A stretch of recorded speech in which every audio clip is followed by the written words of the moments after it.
Welcome, everyone, to another episode of Sisters at War. I am Nama Levitz Applebaum, recording from Jerusalem. And together today, or tonight, I should say, with me is my sister Adi Busi Levitz. Hi, Nama. Shavua from, Tov. from Sderot. Shavua Tov. It's a new week for us. And it's been a while since we've recorded together. Yeah, Because life has been crazy. has been crazy. That is true. Life has been very busy. So, Adi, give us a little bit of a update. Where are you at these days? Well, it's been like a roller coaster. I feel like ups and downs.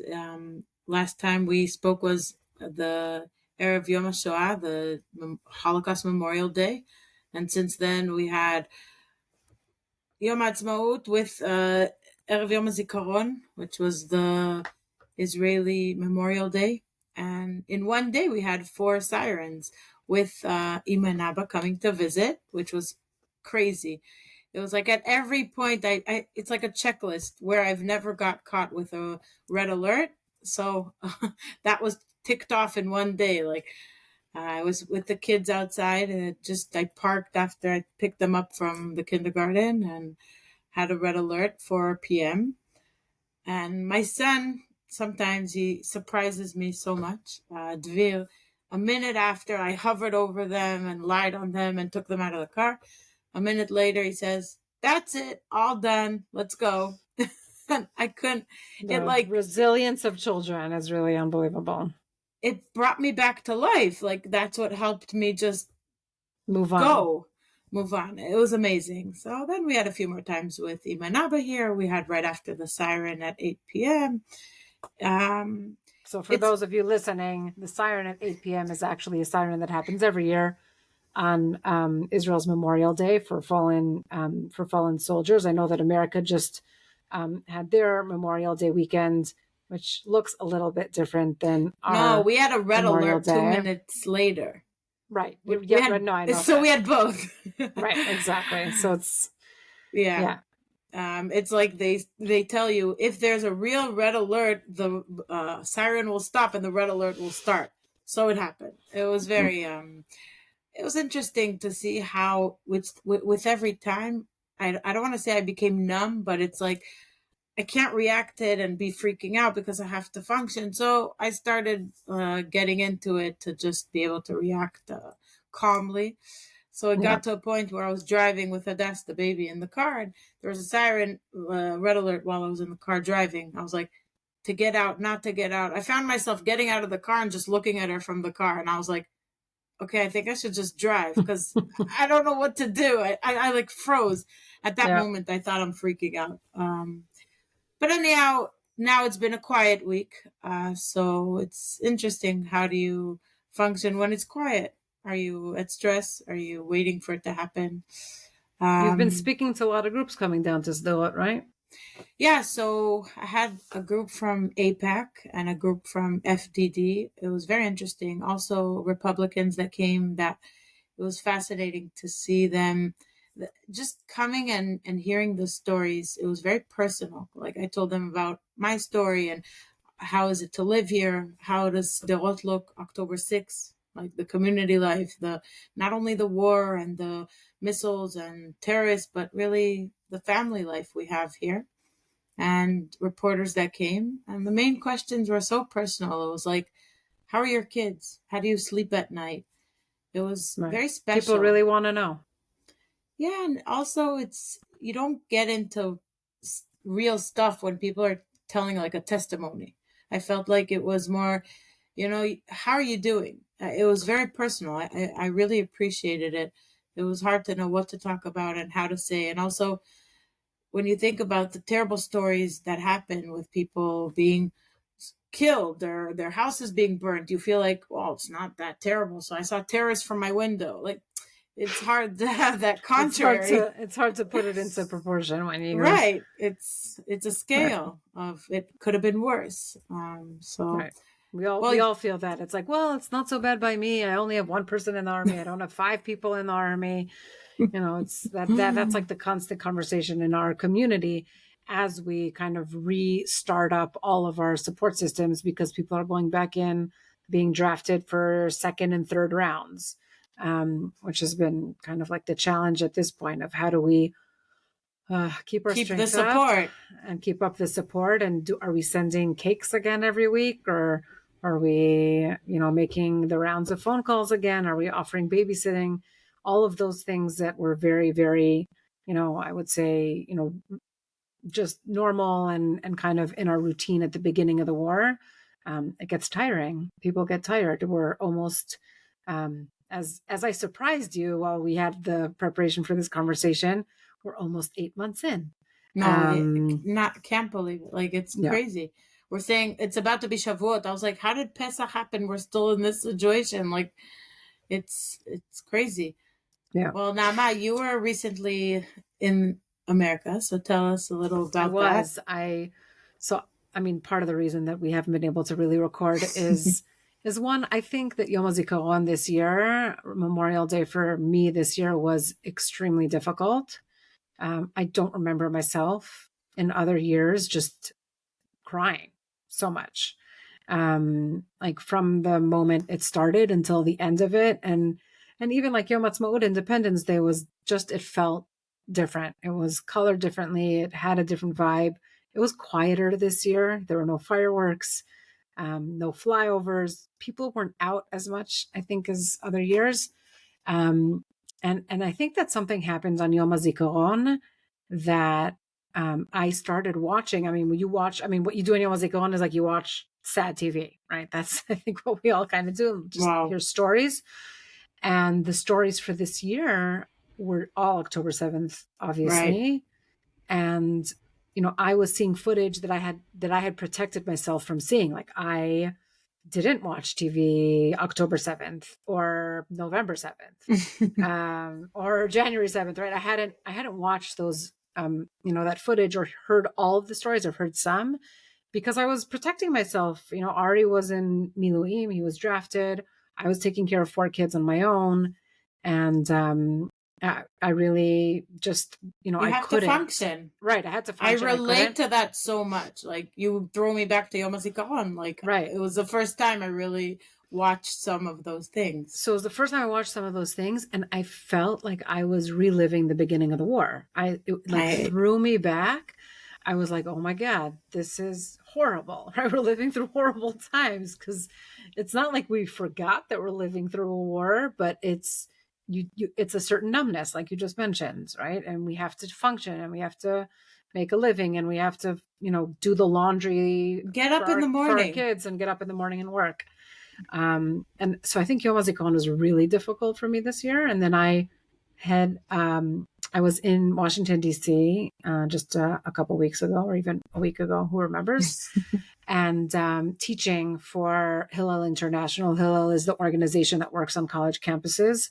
And I mentor one of their professional development programs, and working with college professionals at this time. For those of you who haven't, seen the news in recent weeks and months, there's a lot happening on campus. So like encampments, demonstrations, lots of rallies, a lot of noise. And this group of Hillel professionals is for Jewish students on campus. For Jewish students on campus, just came in broken. I would say just exhausted. They were happy to have, I think, a rest, just a break from having to be on campus and answering questions or filing reports or just constant dealing battle with so many things. Yeah, that's what it felt like. And I was supposed to go teach about Israel education, which was fascinating during this time. And it's a real challenge. What do we talk about? How do we talk about? What happens when we disagree? What happens when we have so many within our community that disagree with each other, like we are about to do on this podcast? Also, once you're Jewish, you're automatically tagged with Israel. And then Correct. It's automatically, what's your stand about Israel? What's your stand about the war? What's your stand about Gaza? I think it's a huge challenge. Right, because not everybody also is a Middle East analyst, and not everybody studies history. And so there's also a lot of, just misinformation and fear about what it looks like to walk around on campus. I think there's also a deep disappointment among students with their peers, and it's hard. It's just a really tough time.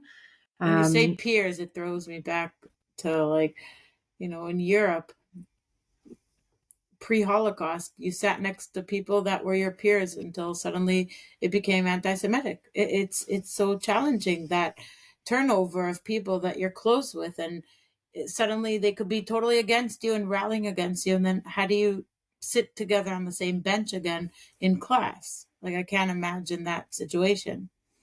Yeah. So I have mixed feelings about going back to the Shoah, the Holocaust, and comparing. I think that we are in a different place. We have our own country. I think that American Jews are in a different a situation. And you're right. Like, we do need to learn, and we need to remember history and remind ourselves that things could get bad quickly. I don't know if American jury is in a different situation. I'm not saying it's like the Holocaust, but I do think that there's very deep questions that need to be asked right now about the future of how will the Jewish life look in America, because, like, due to October 7th and all the rallies, and how will it look. I don't know when the day after the war is, but Well, I think a really interesting internal question within the Jewish community right now is that if we think back like 10, 15 years about the topic or the issue of intermarriage or interfaith marriages, if that was once taboo or not spoken about, especially in Orthodox circles, but also in liberal communities, today, I think there's like an understanding that those, relationships should be welcomed into the community, are supported by many communities, Orthodox as well, and that the question really has changed, or the boundaries really have changed around that topic. And my hunch is that the next big challenge around who's in and who's out of our tent is going to be around what does it look like to be a Jew that is anti-Zionist. There are not a small amount of Jews that are, claiming that that's where they're at politically. And I think that we as a Jewish community have to be very careful about how we draw our boundaries and lines, as painful as that might be. And we're seeing this across college age young adults, and who are usually, more on the progressive liberal side. And I would say, like, on the other side, in kind of like the Zionist camp, there's a feeling of like, well, why do we need to accept them? And we have to, put our red lines somewhere. And how can we even have that kind of conversation? And I suspect that that's going to become one of the biggest questions in the next coming years, at least in North American Jewry.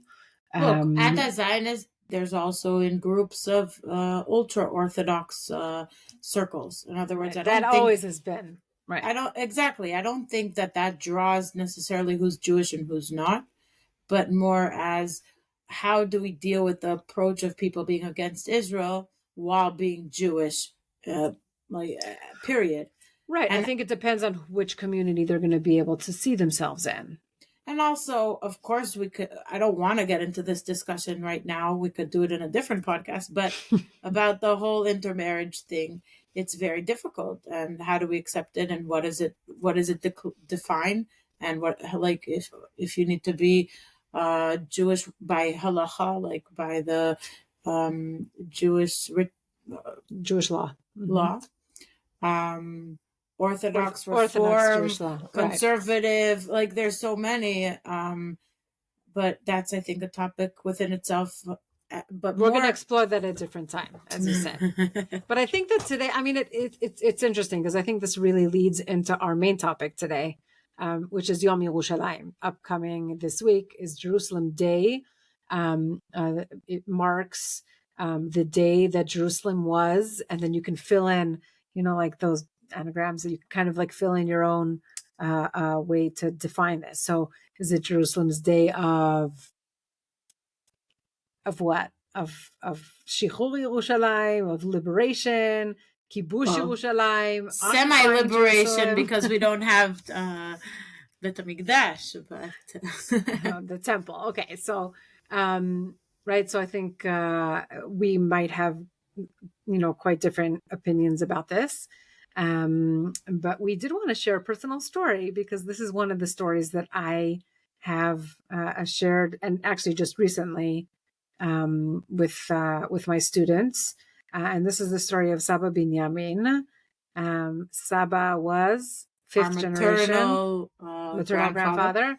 He was fifth generation Yerushalmi, Jerusalemite, and he grew up in the Old City.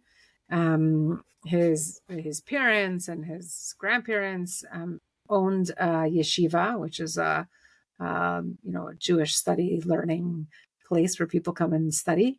For men. For men, obviously, even though it was his mother that was part of the family. Is the star of the story. She is the star of the story. Safta Rachel. So that spoke Arabic, Yiddish, English, Hebrew, and she was Ashkenazi. So I think that's very unique. No, and I think that's telling, right?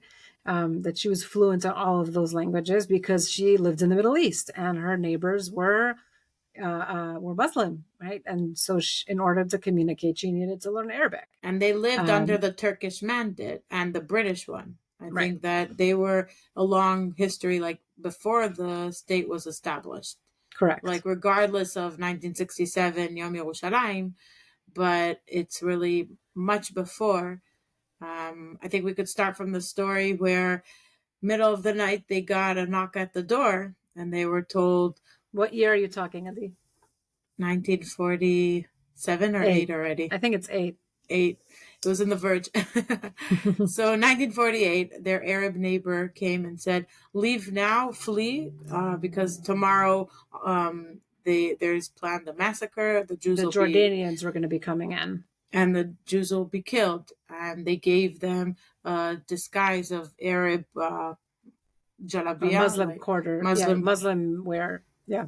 And they left, and sure enough, the next day it started, like the massacres in the Muslim quarter, you could call it, but there wasn't Muslim quarter. There wasn't Muslim quarter in the Old City. In the Old City of where the yeshiva was back then, which the yeshiva is today still a place that is it's called a Teret Kohanim. It's a yeshiva that still exists, which is very special, and it has a plaque on top of the name of our great-great-grandfather of Vinograd. So, right. So the way that I always tell the story is, so they warned, right, our family that they needed to leave, and then I always ask, like, what do you have in a yeshiva that you can't really carry out of the Old City in your backpack? And that happens to be just a lot of books, which is what you have in a yeshiva, and a lot of Torah scrolls, Sifrei Torah. And so when they left the Old City, or fled, right, they had to flee the Old City. The Muslim neighbors said to them, look, we will take care of the yeshiva, don't worry. And they gave them the key and they left. And for 19 years, our family really didn't know what had happened. Now, I have to say, I just want to, say like on a side comment, I really always thought that Saba made up this story. First it's of all, like a fairy tale. As a young child, when he spoke about the siege on Jerusalem, I would always think that it was like the siege of the Second Temple period. Of course. When do we fast on the 17th of Tammuz? It's because of Saba. Because he didn't have food. There was famine. Like we always told, they had one egg for 7 members in a family. A little cup of sugar. Right, and we talk about how they would cut his shoes so that because they couldn't afford the toes toes would grow. Right, so I always had this in my mind that he lived through the Second Temple period, So when I grew older and I was, I obviously realized that he did not live through year But also 70. leaving the borders of the old city of Jerusalem, it sounds like the same story. Exactly, in other words. exactly. That's why right. I think it was always like we left the chomot, we left the borders Right. of the old city. Which also felt to me like, okay, so he's totally making it up because obviously he didn't live then, and maybe this is a made up story.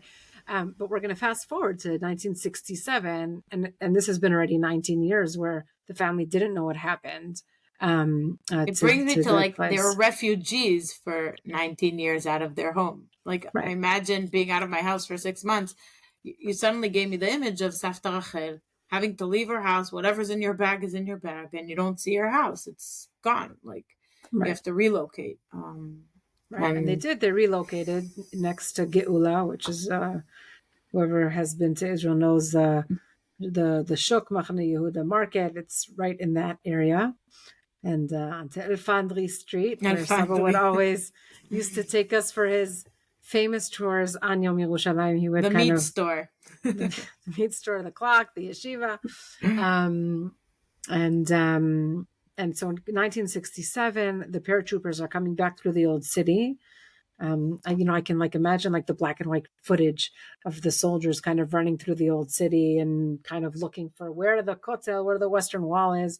Today I heard the story from a soldier who was one of the people who liberated the Kotel, Friedman, and it was incredible because he told step by step what they did to liberate the Kotel, and they got to a point where they didn't know where the Kotel was. They didn't find the entrance, so there was a suddenly like a old Arab man that walked with his donkey in the road, and one of the people who spoke Arabic said, "Tell me, Shuada Kotel, like where's the Kotel?" And he said, and he started pointing to them, and they're like in the middle of a battle, in the middle of the war. Like imagine yourself seeing someone who's not Jewish, but like an Arab in the streets. And he didn't mind the situation. In other words, he sees Jewish Israeli soldiers right there, and he says, "Oh, here's the green door. Go through there, and you'll find the kotel," which is like incredible.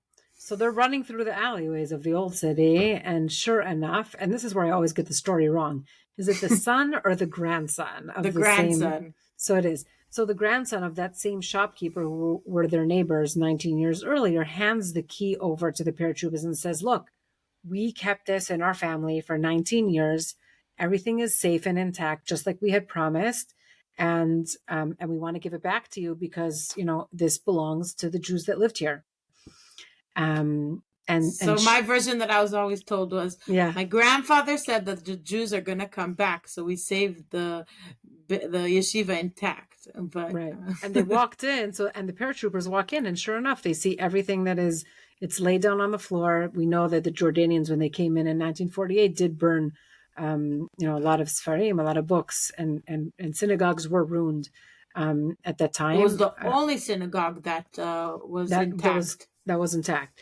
And one of the most incredible things is that until today, the same unit of the paratroopers still come and pray every Friday night at the yeshiva as like I didn't know something. That's amazing. And I actually met somebody like a distant family member. The Vinograd family happens to be a very large one. We definitely do not know everybody in our family, but I met a distant cousin recently just by chance, and he mentioned that he will sometimes go Friday night to pray with them, and there are still paratroopers that come and pray there every Friday night. And wow. I love sharing this story, and I always show this story. I always share this story showing a picture of Safta Rachel, our great grandmother, with our mother. It's a black and white photo with the Muslim shopkeeper and his grandson, and I think it was taken. I think the picture was taken either in 69 or 70, and the four of them are standing right outside his shop. And I always think about how Saba really could have told that story, with a lot of anger, or use the words, we were persecuted, we had to flee, and there was never, for some reason, I don't know, maybe it was just the way that I read it, but I felt like there was never that kind of tone in his voice when he told that story. I think there was gratitude towards the neighbors that did save his mother's life. Like, I Yeah. do think that was a big part of it, of the good deed. Like, there's in Hebrew, it's like Chasidei Umot Olam. Chesed. It was real chesed. It was, I think it was like just an act of kindness. And I always choose to tell this story as a part of like my connection to Yerushalayim, being a 7th generation Yerushalayim, which I feel like I'm always very proud of.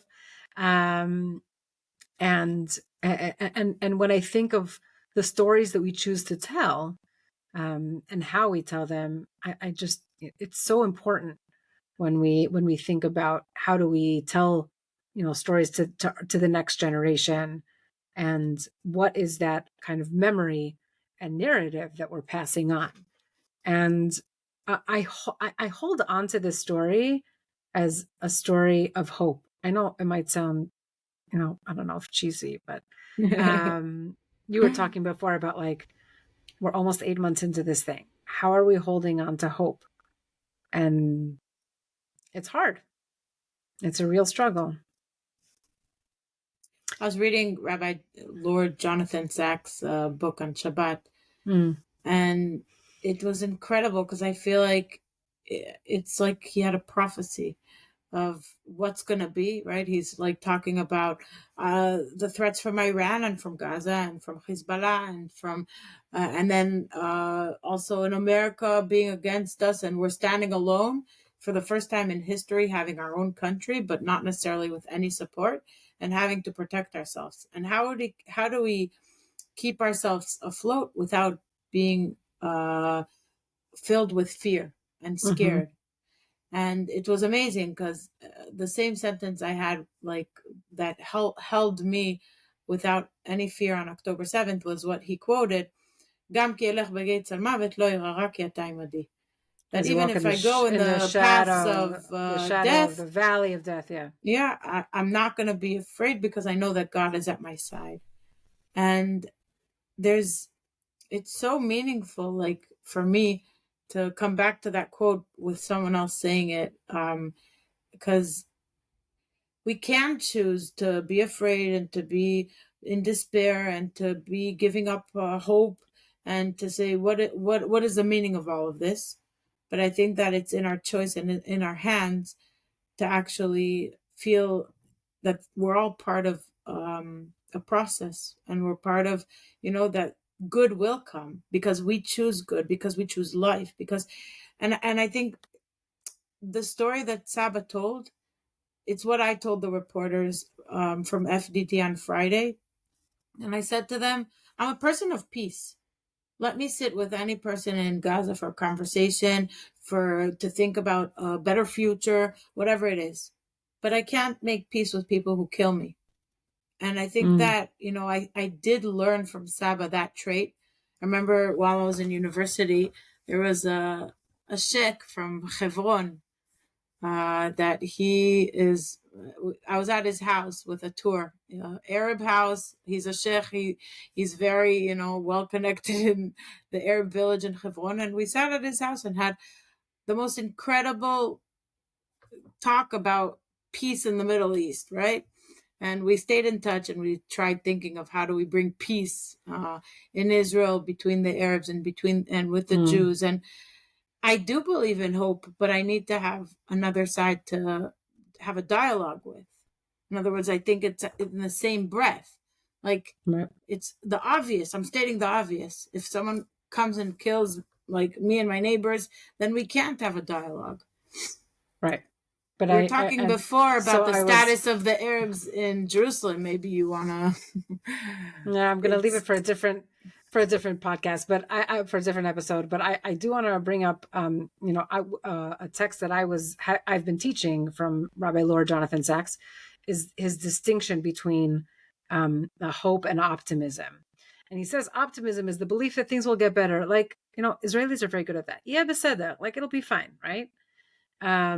And hope is the belief that, I'm quoting him, together we can make things better. That optimism is passive and hope is active. And it takes no courage to be an optimist, but it takes a great deal of courage to have hope.